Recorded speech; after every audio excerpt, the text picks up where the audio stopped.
The temperature of the house you grew up in may still be impacting you. Childhood habits can be hard to break. The results of a new survey suggest the way you tune your thermostat today may be a remnant of your upbringing. A recent paper cheekily titled Turned Down for a Watt meaning the energy, suggests the average American does not turn down their thermostat for much in spite of heating and cooling comprising a significant part of most home energy bills. Instead, residents tend to follow their parents' footsteps. Specifically, individuals who grew up in warmer homes tend to maintain higher thermostat settings in their current homes, suggesting a lasting influence of early thermal environments on current temperature performances. Right organization behavior researcher John Gruda from Maynooth University in Ireland, and Paul Hanges, an organizational psychologist from the University of Maryland in the US. Today in the US, residential energy accounts for 21% of the nation's total energy consumption, so that's energy used in our homes, and over half of that is driven by household heating and cooling. Despite the fact that half of all households in the US are empty in the daytime, many continue to leave their heaters or air conditioners on, even when they are not around. Some surveys suggest only 42% of American homeowners adjust their thermostats to save on energy and costs. Such habits not only waste energy, they increase household bills. And the new survey suggests these preferences might be implemented in childhood. Understanding what motivates consumer heating and cooling choice is an important avenue for potentially reducing the burning of fossil fuels, writes Gruda and Hanges, and together the two researchers surveyed 2,128 participants from across the United States. Respondents were asked about the average winter thermostat settings of their home as adults and as children. They were also asked to rate their emotional connectedness to their community.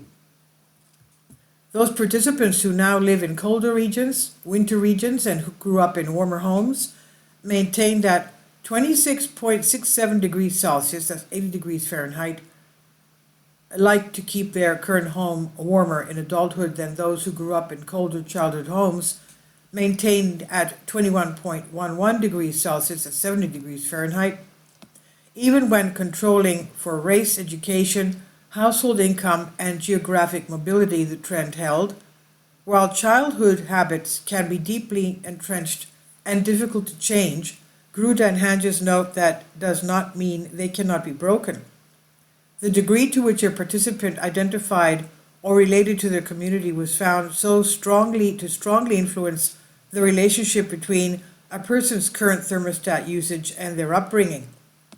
For instance, people who move to colder winter regions like New York and who have a strong connection to their local community tend to maintain a lower thermostat than participants who do not feel they fit into their community as much. Unsurprisingly, people in warmer regions like Florida tend to use central heating less and use their air conditioners for cooling their houses, even in winter.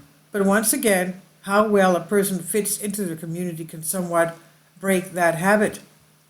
Individuals who indicated high community fit reported higher home temperatures due to likely more limited air conditioning, the psychologists note. This suggests that peers are influencers of our energy usage, but since community norms were not measured directly, the authors say their results should be interpreted with caution. The findings are based on self-reports, which does not ensure that participants are honest about their thermostat settings in adulthood or childhood. Plus, the thermostat setting may not be reflective of the home's actual temperature, which especially in older, less insulated homes can be difficult to control. And future research should improve upon these limitations and dig into the cultural factors that influence how people heat and cool their homes, argue Grunda and Hanges. Without understanding the underlying psychological mechanisms and drivers of behavior, the psychologists write, we will fail to explain why rational consumers do not necessarily strive to optimize their energy consumption.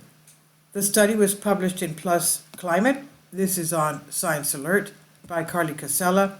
Please leave your comments, and thank you for your support. Finally, support my Patreon account. The daily posts are 5 videos daily, and they are totally different from what I have on my YouTube channel. Thank you so much for your support and that you find all my content so interesting. You'll find the Patreon account details in the description box below.